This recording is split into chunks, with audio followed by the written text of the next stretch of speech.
আপনি যদি কোনো কিছু করতে চান, তবে তা পূর্ণ উদ্যম আর শক্তি দিয়ে করুন। মাঝপথে থেমে যাওয়া, হাল ছেড়ে দেওয়া বা অর্ধেক মনোযোগ দিয়ে চেষ্টা করার কোনো মানেই হয় না।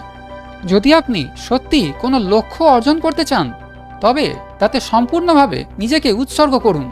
এতে ঝুঁকি, কষ্ট বা চ্যালেঞ্জ থাকবেই, কিন্তু আপনি যদি সত্যিকার অর্থে সফল হতে চান, তাহলে সেসব বাধা পেরিয়ে এগিয়ে যেতে হবে।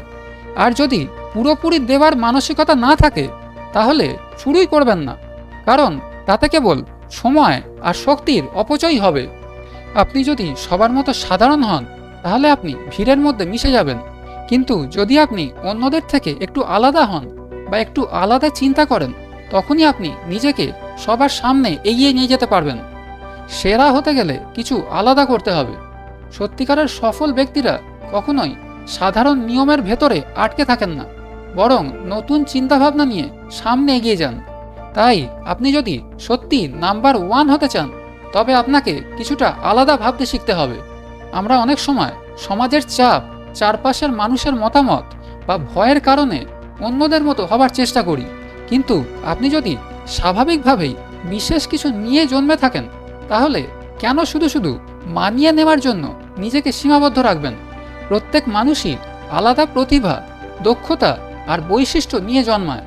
তাই সবার মতো হওয়ার চেষ্টা না করে নিজের বিশেষত্ব নিয়েই থাকা উচিত। সফল ব্যক্তিরা কখনোই অন্যদের নকল করে না, বরং নিজেদের আলাদা চিন্তাভাবনা আর কাজের মাধ্যমে দৃষ্টান্ত তৈরি করেন।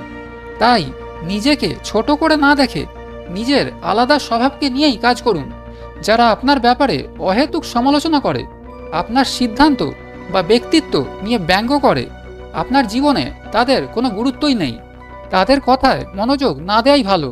তারা কেবল আপনার আত্মবিশ্বাস কমানোর চেষ্টা করে, কিন্তু বাস্তবে আপনার উন্নতি বা সাফল্যের জন্য তাদের কোনো অবদানই নেই।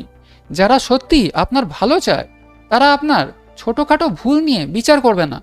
আপনি যেমনই হন না কেন, তারা আপনাকে সেভাবেই গ্রহণ করবে। তারা আপনার ভুল ত্রুটি মেনে নেবে, আপনাকে সাপোর্ট করবে আর আপনার পাশে থাকবে, কারণ তারা আপনার প্রকৃত মঙ্গল চায়। তাই সব মানুষের মতামতকে গুরুত্ব দেওয়ার দরকার নেই। শুধু সেসব মানুষের কথাতেই গুরুত্ব দিন যারা সত্যিকার অর্থেই আপনার মঙ্গল চায়। কোনো কিছুই নিজে থেকে বদলে যাবে না যদি না কেউ আন্তরিকভাবে পরিবর্তন করার চেষ্টা করে। তাই আপনি যদি সত্যি ভালো কিছু করতে চান, তা অন্যের জন্যই হোক বা আপনার নিজের জন্য, তাহলে দায়িত্ব আপনাকেই নিতে হবে। কারণ আপনি উদ্যোগ না নিলে কিছুই বদলাবে না।